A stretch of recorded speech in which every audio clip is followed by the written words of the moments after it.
So take your mind back a long time ago, way, way, way back to 2016. Over the first weeks of July 2016, a strange phenomena started to unfold. People across numerous countries downloaded Pokemon Go app and entered an augmented reality. Banal, quotidian and mundane surroundings were all transformed by digital augmentation. Digital wayfaring, hybrid play, if you will. Through this laying of the digital onto the material, players could learn and experience new things about their environment, transforming the role of placemaking. The popularity of Pokemon Go, touted as the first ever really successful location game, which we might take up in maybe the panel discussion, became the subject of much criticism and celebration. At one stage, it even surpassed porn on the internet. Talk about outreach. Tongue-in-cheek. Pokemon Go mainstreamed decades of media arts experimentation. It highlighted some of the key paradoxes underscoring hybrid play today in a world of increasing datification. Here, hybrid play is understood, and I think the definition in the Symposium outline was really good, as new forms of communication and artistic expression and new ways of interacting with and understanding the world. Indeed, the Pokemon Go cultural moment spearheaded a new period for mobile media. Once a site for user empowerment and placemaking through critical cartography movement, the darker side of datification and tracking cartographies became apparent. Think Strava's heat maps debacle exposing secret military sites. I would argue that understanding the ethnographic and creative dimensions of cartography and placemaking matters even more as datification and visualizations take hold and as they become mainstream. So examples would be, so that's some of the kind of creative mapping of Strava digital wayfaring. So if you're bike riders, mountain bike riders, that's quite a big thing in Australia. We love going around rerouting things. So think about the small kind of data. In the rise of big data, you've got some really fantastic work in that kind of small data ethnographic work by, say, Dawn Nafis, Dana Boyd and Kate Crawford, who all highlight the inherent biases of big data and programming.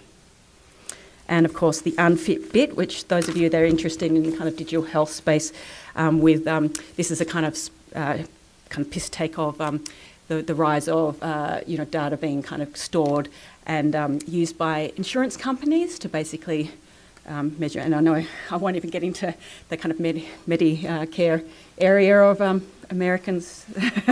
That's another whole discussion, isn't it? Okay. So this leads us to ask, how can we create playful encounters through hybrid play to resist against datification of everyday life? So let's return back to Pokemon Go. Since its launch, the game has attracted a variety of perspectives, from productive social dimensions of games to the darker debates around isolation, inequality, safety, surveillance and risk. For some, Pokemon Go was a really positive experience. The gameplay evoked nostalgia, encouraged physical exercise and facilitated genuine human-to-human interaction, emphasising placemaking and effectively enhancing our sense of well-being. And then you had all these kind of things like, oh my God, I exercise so much, I'm so sore. But really, the other side that is kind of perhaps a little bit more interesting for me, for others, and this kind of speaks, for others, the game forces us to reflect on the ongoing gendered, racial, socioeconomic and age-based and bodily inequalities in urban spaces that affect many of us on a daily basis. As Katie Stalin has identified, rather than making the urban a space for playful exploration and placemaking, Pokemon Go highlighted the racially problematic algorithms, particularly redlining, and datification that has become part of our everyday lives. So as Stalin asks, what does Pokemon Go teach us about the unevenness of mobility, accessibility, age and privilege? So as the rubric of, my understanding of the rubric of the Symposium, how can we as scholars and practitioners deploy hybrid play to challenge the inequalities, especially around the unevenness of different bodies and datification in public spaces? So far from coming from nowhere, Pokemon Go coalesced decades of art practice in indie game design, and it's great that Blast Theory is here, because I'm just signposting, that's the kind of work that it deployed. And it also kind of highlighted the importance of social proprioception, that is the knowledge of the body, that kind of sixth sense, that moving in and through. It also highlighted Bernie DeKoven, and I'd like to say rest in peace, because he just passed away recently, and his New Games movement, which has seen game designers return to these kind of corporal and social plays of recalibrating play in and around the digital and material. These movements draw from the techniques of SI practices such as Derive and reflect on the psychogeography of urban environments. But the phenomena also demonstrated how datification has complicated how we move through places and the role of mobile media in that cartographic play. This is why digital wayfaring, which I won't really define too much here because you have to come along to my keynote tomorrow, teaser. No, but I will. Okay, I'll define it briefly. So basically it's this concept that Sarah Pink and I defined to kind of talk through about the way that the digital is interwoven into the knowing of the world in and through movement, and to actually put movement at the centre of that kind of understandings and knowledges. And so this is why understanding digital wayfaring matters so much in enacting hybrid play as a form of inclusion. So as interdisciplinary or undisciplined researchers, designers and critical thinkers in this space, we need to think about how we can deploy decades, like the work of Blast Theory, hybrid play techniques to challenge the inequalities and activate everyday context as a site for activism and transformation. Through the lens of hybrid play as an entanglement of practices and politics contesting digital and material worlds, we can challenge these inequalities. I would suggest that hybrid play has the capacity for playful resistance. Playful resistance can be seen as a form of creators pushing against self-tracking and algorithms. For some, playful resistance is actually a tautology. That is, that play has always been a form of resistance, questioning, innovation and provocation. And so I've just put some examples here of the unfit bit and Blast Theory, dun, dun, dun. And Zach Blass's work with it, where he kind of plays back on that kind of facial recognition software. And this work by Russian photographer Igor, my Russian is terrible, even though I've got a Russian name, Skov. Your face is your data. If you don't know this project, what he did was he went in St. Petersburg, he took a whole lot of pictures of people just on the metro, and then he used facial software to find their social media accounts and then put their pictures of their social media accounts with their actual pictures. So you kind of get a sense of the difference. Okay, so as public spaces become places complicated through datification, the politics of doing cartography as a placemaking activity becomes increasingly multi-layered, contested and political. As datification, hybrid reality and algorithmic cultures entangle in our everyday mundane media practices, we need creatives and creative solutions even more to deploy hybrid play interventions to challenge inequalities and unevenness. So that's my little... Theatre was something that no one went to. And we came from a background of wanting to go to theatre and wanting to see more theatre, but it was really shit. It was just boring. So at the same time, the 90s was also a period in youth culture where there was, in the UK at least, this scene called rave culture, which was very big, and we were all involved in it in one way or another. And, and so we found that there was a possibility there to actually bring together the kind of energy, the excitement, the kind of sense of participatory, a kind of collaborative and celebratory sense of culture with something that was more critical, that had a sort of a possibility to deal with social questions.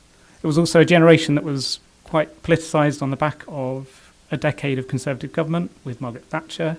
It was also the time of the poll tax riots, which was a proposal to tax people rather than property. So all these things came together and formed us as a group to try and make work that had that energy, that had that sense of participation, and also, that sense of excitement. So this is a piece of work from a photo from our first piece of work, which was called Gunmen Kill 3, which was a project around a shooting in Northern Ireland. And so we actually asked members of the audience to try firing a paintball gun as one of the parts of the show. And I suppose that's kind of one of the first points where we really, from our point of view, were bringing participation, the notion of audience members as participants or active in performance into our work.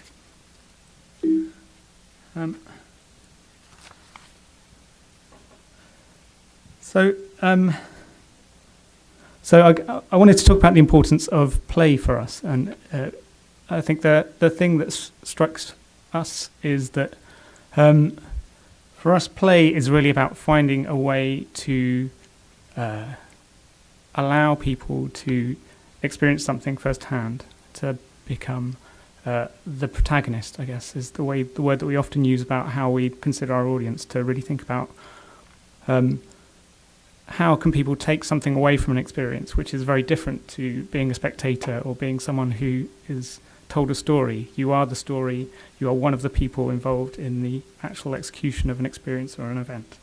And for us, the thing that leads to is that a possibility that you actually learn to account for what that experience is and to give account of what that experience is and what it might mean, and to actually be able to put that into words. And this is one piece of work called Rider Spoke, where we invited people to cycle around the city and participate in the creation of a virtual community that became a layer across the city of people's own personal accounts of their inner lives.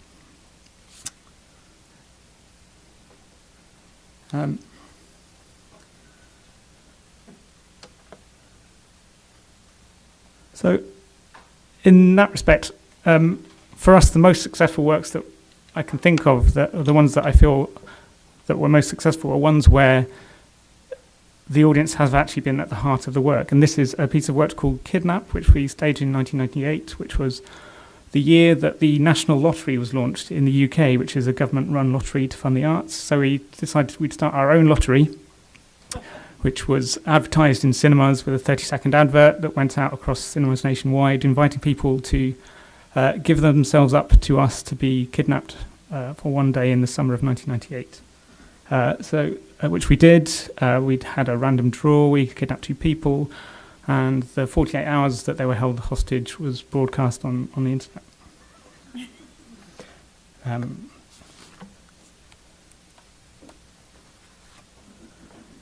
But I think, so for us, using game mechanics and game systems is something where there's a kind of pragmatism for us. We're not game makers, we're theatre makers, or we're artists, I suppose. And our motives aren't to make good games. Most of our games are terrible. If anyone looked at the inner workings of our games, you'd say that's not very exciting. But the goal, our pragmatic sense of games is that they actually become a form of facilitation. About if you tell someone you're about to play a game, they know exactly that it's going to involve rules, goals, tasks, that they're going to need to do something. They're not going to be able to just sit there and watch. And that's very important in our work, to be able to give a shorthand with the public, just to actually talk about what it is that they're going to be involved in.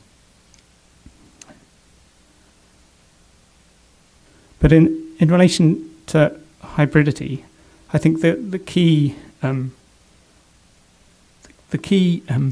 challenge for us is really, how do we make games more than a bit of fun? How do we make them something where the boundary between the game and the game world and the rest of our lives and the rest of the world actually is permeable? How do you carry things back and forth? So this is a still from a project called Uncle Royal Around You, which we ran in London, where you were invited to be led around the city by online players who were sort of navigating a mobile, sort of virtual version of that same part of the city. And at the end of the work, you were invited to actually commit to give your personal details and to be there for a complete stranger for 12 months. And so the possibility that they could ring you or contact you at any time in that 12 months.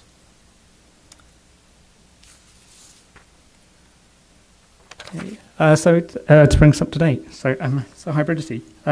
So I guess for hybridity, I think this kind of sense of permeability between the real world and the game world. I just wanted to sort of pick out a few things that we thought were important.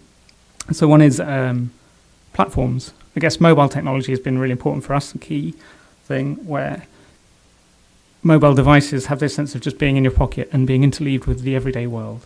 And I think that sense of their pervasiveness, their sense that you use them to communicate with your genuine loved ones as well as play games, is a really intriguing space for us. It's a space where that permeability between the game world and your real world can actually take place and be quite fruitful. The other is around documentary materials. So this is a still from a project called Operation Black Antler, which I'll be talking about tomorrow, which is investigating, or I suppose exploring,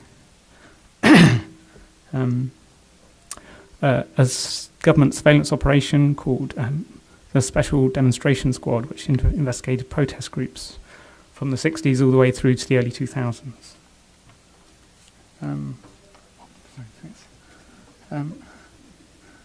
And so I think sort of material itself is a way of kind of crossing that boundary. I think the third is really around uncertainty and creating a sense of uncertainty about the boundaries of the world. So that, and for us, one of the biggest places that we do that is actually by citing the games that we make in the city itself, so that your experience of the game is one where it's leaved entirely or immersed entirely in the actual real world. And there's all sorts of problems around actually doing that, which I can again talk about tomorrow. And then the last is really, I think, around games and your notion of yourself as a player and what it is that you're invited to bring as a player. And the challenge for us is to really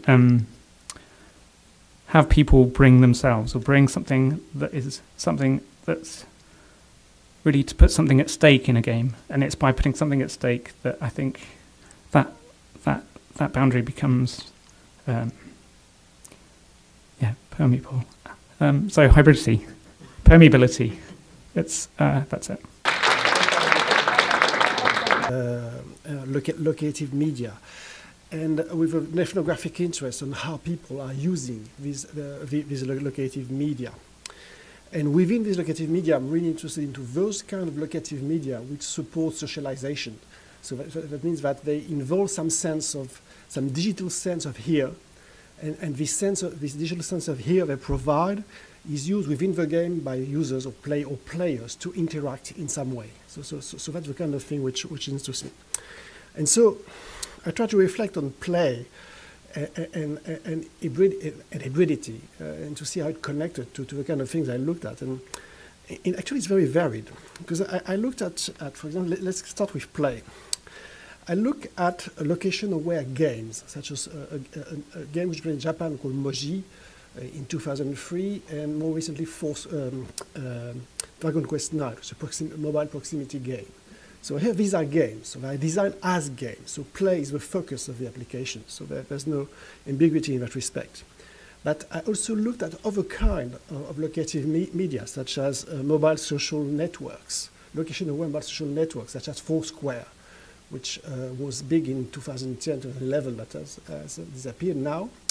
And in this case, it was not a game, but there was into the design game feature. So the way it connects to play is through gamification in that particular case. There are game features within what is essentially a social networking application. And right now, I'm interested in mobile dating, location-aware mobile dating. So I'm studying Grindr and Tinder, which are location-aware mobile application for dating.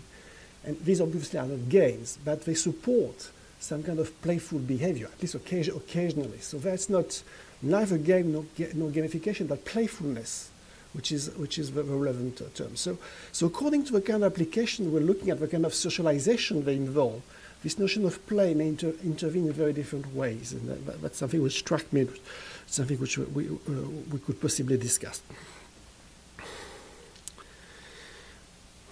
What I'll show you here, because I'm only working ethnographically, I like to go with users, I like to see users in action, And this small video, 1 minute video, is a gathering of people, of young people playing a mobile game called Dragon Quest IX in Paris. This is a proximity-aware game. That means that when players get close by, their mobile device recognize one another, and they can perform game action. So to play, you have to get close to other people. And so that's why they have that kind of gathering. So this is a gathering in Paris, in Bercy Park. I think it was 2014 or 15, I don't remember. And just look at the way they are moving and getting together. And particularly the standing guy, the standing guy in black in the center. Typical way they gather, they move around and try to talk and so on and so forth. And this brings me to this notion of hybridity, which was a difficult notion for me. The notion I'm usually using for that kind of thing is a Deleuzian notion, which is in French is agencement, and in English possibly assemblage. And Deleuze's notion is the idea that an assemblage is a kind of complex arrangement of heterogeneous things, which, according to his words, are conspiring to produce a certain effect. And so the two important things in Deleuze's idea is the heterogeneity of components, that these are heterogeneous things, which means that an assemblage is always threatened to dissolve itself when its heterogeneous components rub one another in the wrong way. And this idea that occasionally these heterogeneous things or items are conspiring to produce a kind of coherent effect. I think that's the two ideas that are central to Deleuze's idea. And within that respect, hybridity seemed to me like some kind of a radical heterogeneity, in a sense. For example, hybrids usually invoke some underlying radical dichotomy, such as cross-fertilization between different species, or natural inanimate, or that kind of thing. So in that sense, I thought that hybridity was within the kind of notion of heterogeneity and assemblage that Deleuze was proposing, particular instances of that where there was a kind of a radical dichotomy at play. That could be a way to be more specific or to be more precise about hybridity. And trying to look at the kind of video I showed you and to rethink this notion of hybridity, I thought that we could make a case for hybridity in two respects. One is respect to mobilities and immobilities. Because clearly, and this is, I don't know if you saw the subtitle, there's a small joke of a guy in black when he says, oh, you are staying still and capturing everything, and I'm moving around and not capturing anything. And through that joke and the way he walks, you see that there's no separation between walking or being immobile and the kind of things which happen in the game. These are things which are really fused together somehow.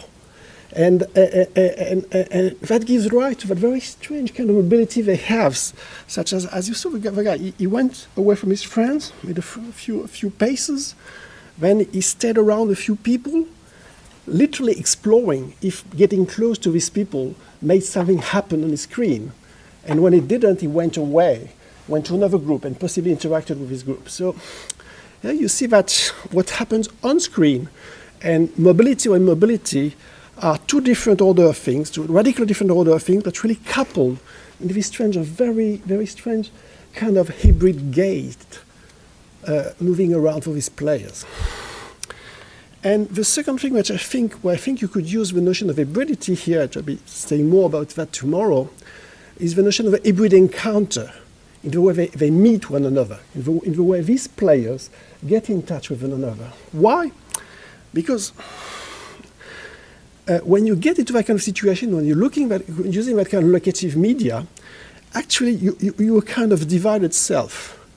You are getting access to people through your body and gaze and usual senses, but because these are locative media, you are getting access to people close by on screen.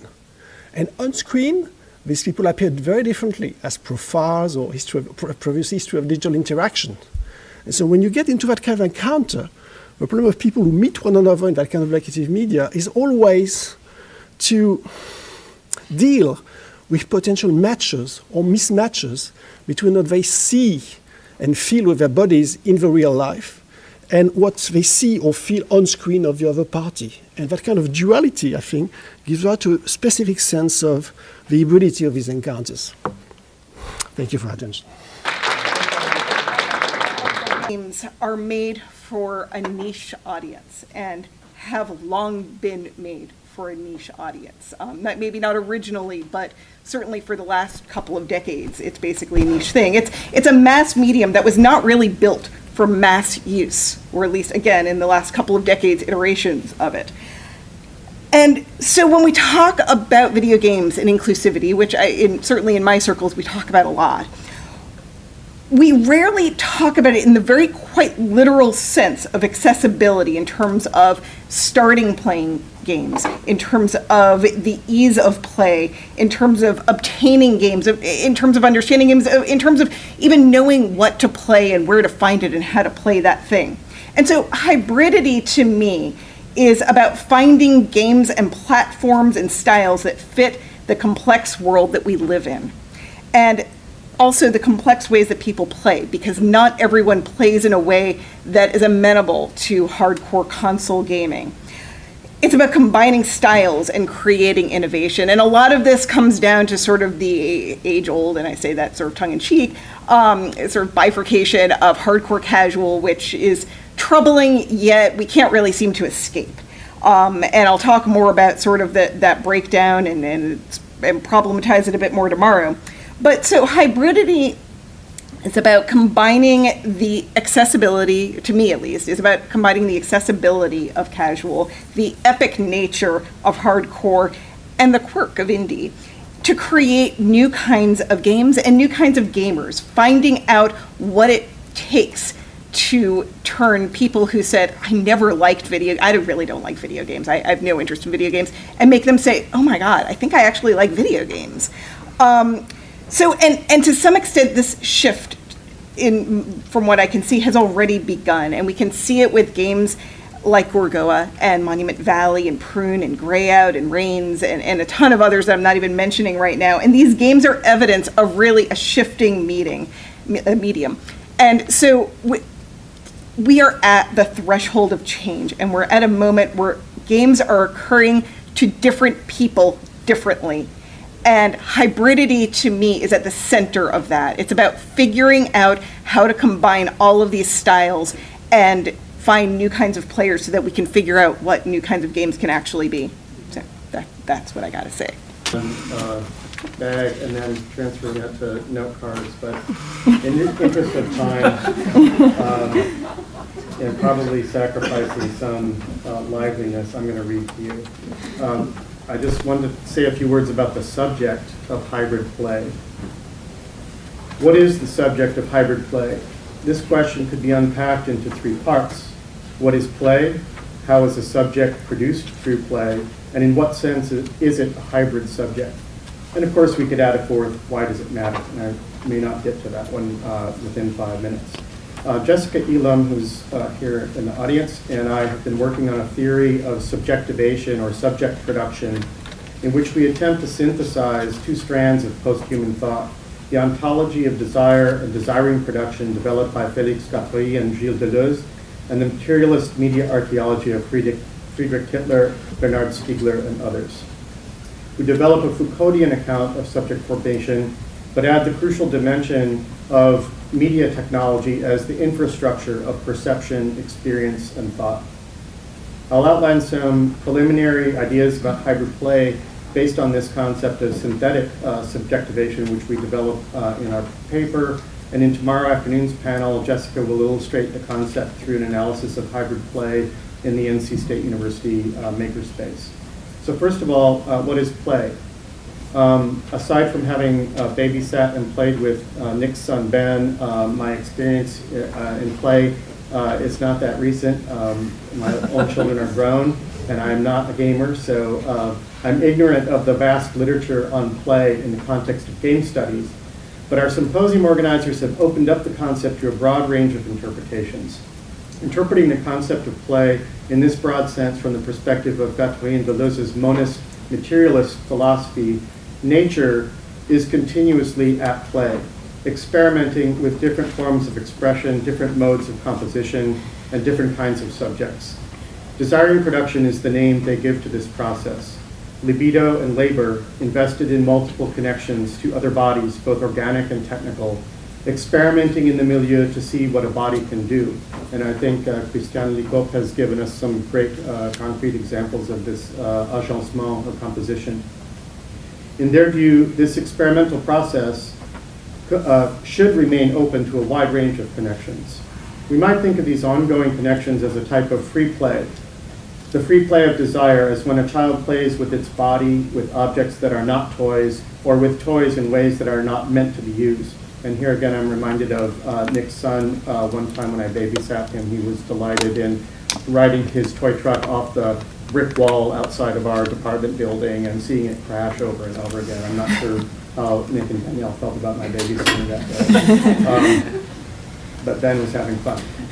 So how is a subject produced, or how does a subject arise within this ongoing experimentation and production of connections?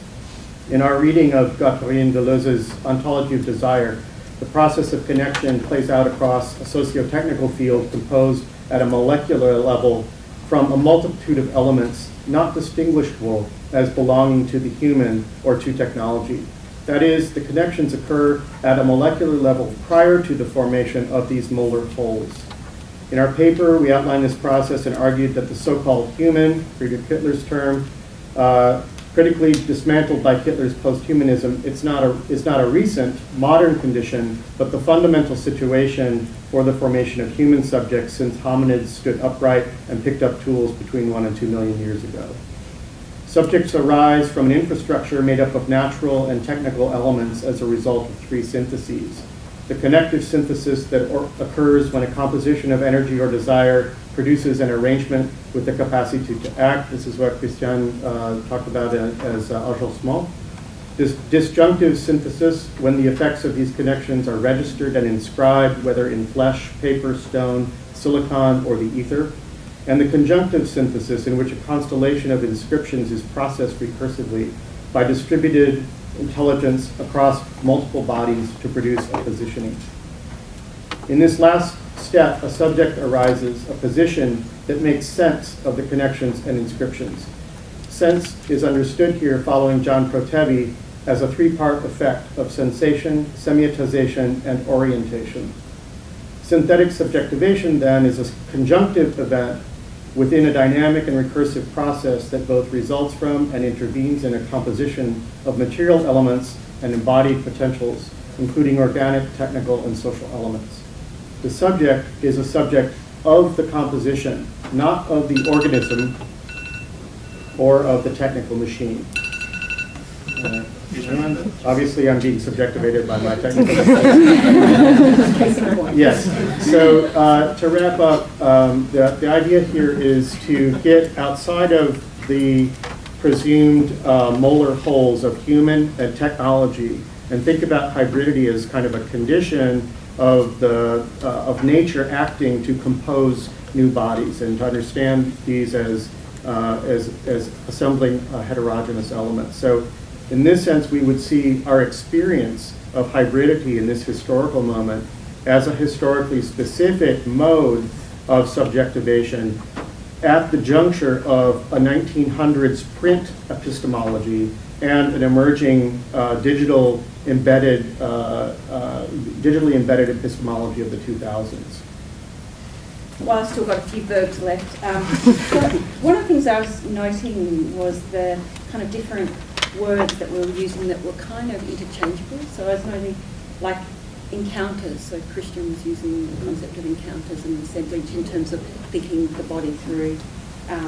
And I was thinking about Nick's work, which was like games as a form of facilitation or an invitation. So how encounters or invitations might be a way in which the body is thought about in terms of those relationships. And I suppose one of the things that I'd like to also offer is that Jason Fireman's concept of social proprioception, which it's funny, like it was a concept that was developed, over 5 years ago, and it's actually just become more and more heightened in terms of the way in which games are going and those kind of, the more that things become about hybrid play, the more that the social proprioception really come, to me, seems really important. But can I just transgress for one moment? I think it would be really useful to have some working definitions of play, just because it is such a really complex concept that's so interdisciplinary. Like, it gets fought over, like, you know, game studies owns it, and I saw this fantastic talk by game scholar Bart Simon, where he talked about the way in which that play was actually invented by the sociologists, right? They actually owned it first. And then they gave it over to the psychologist, who used and abused play and made it all about essentialism and humanism, and it became this intrinsic motivation rather than actually something that's about sociality. And so he argued that the sociologists were going to grab it back and bring it back to practice, you know, that play is located in practice. So I thought that was a really interesting, at least provocation about perhaps the different genealogies of play, particularly in terms of different disciplines owning it or whatever. And I also just wanted to, with playfulness as well, because playfulness has been used a lot. And when I think of playfulness, I think of Miguel Segart's work and the idea that contemporary media, the one characteristic that kind of combine, that is the attitude of contemporary media, is playfulness. And I think that's perhaps an interesting kind of lens in which to think about why playfulness matters so much, why play matters so much in contemporary media. So I just thought I'd kind of pop those there to kind of... Thank you so much.